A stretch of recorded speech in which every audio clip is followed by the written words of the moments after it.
Welcome back to the channel. Today, while I'm waiting, getting my tires put on some wheels, I was going to talk about the BD too low kit for Ram trucks. So it's pretty simple to do and well worth it for, especially if you want to move big vehicle, or let's just say big trailers or big equipment in a tight area, but you want a too low range and not have axle fight. So on the passenger side, under this, there's this panel right here, and up in here, there's this control box. There's a control box right above there. It just tees in. It's got a plugs that tee into the existing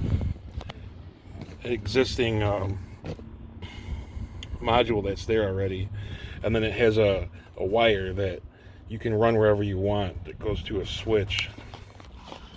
So I mounted my switch here on just ran the wire from that side underneath. I drilled a hole in there. I pulled this piece out here, and I was able to fish it through to here. And comes with the thing that says too low. So how it works is they tell you in the instructions to engage it first, which I can understand because they don't want you to probably fighting the load of the 4-low and having the motor work the opposite way. They just want you to disable it right away. So you're going to push the button, and then you're going to get it so you can shift. So I'll probably have to roll a little bit.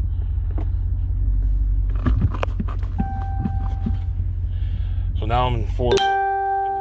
Light came on. So now as I go, I'm in 4-low. I'm able to make this tight as turn the wheel all the way, no axle fight whatsoever. But you got complete control, you know, if you were moving something really heavy or whatever. As you can see, it's in 4-low lock. You can tell it's hard to press the brake.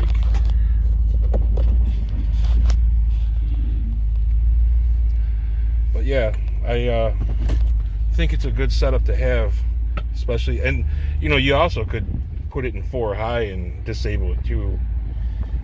And when I say pushing the brake, I really mean trying to stop, because 4-low's got so much more torque, so it's not harder to push the brake, it's just harder to stop, is what I meant.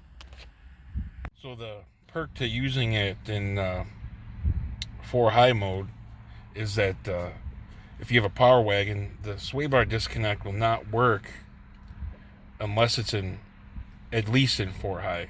So if you want it in 2-wheel drive for whatever reason, you could push that switch, put it in 4 high, and then you would be able to disconnect your sway bar, still be in 2-wheel drive, but have 4 high shift points, 4 high throttle, you know, everything like that.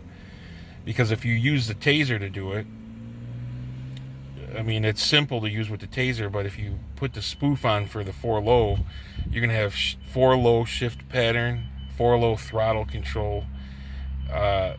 It's just not the same thing as 2 high or 4 high shift patterns. So that would be the advantage to using this if you have a power wagon and want to unlock the sway bar for whatever reason in 2 high. I don't know that you would need to, or you know, if it would be even worth it, but that would be what you could use it for. Other than that, install time probably 30 minutes. The longest part of it being running that wire to go underneath the console, because I wanted it there. If you were just gonna say, oh, I just want this for once in a while and I don't care about mounting the switch, you could just throw it in the glove box and you literally could have put this on in 10 minutes. You know, plug it in down there, throw the plug up where you could reach it, and shit, you could even leave it where the module is if you just wanted to use it once in a while and didn't care to have a switch to mount somewhere.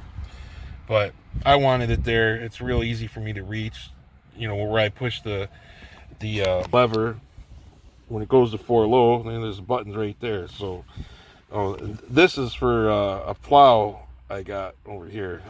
I'll have a thing about that. It's a little inexpensive plot that works if you live out in the rural area and you don't want a big giant one, you know.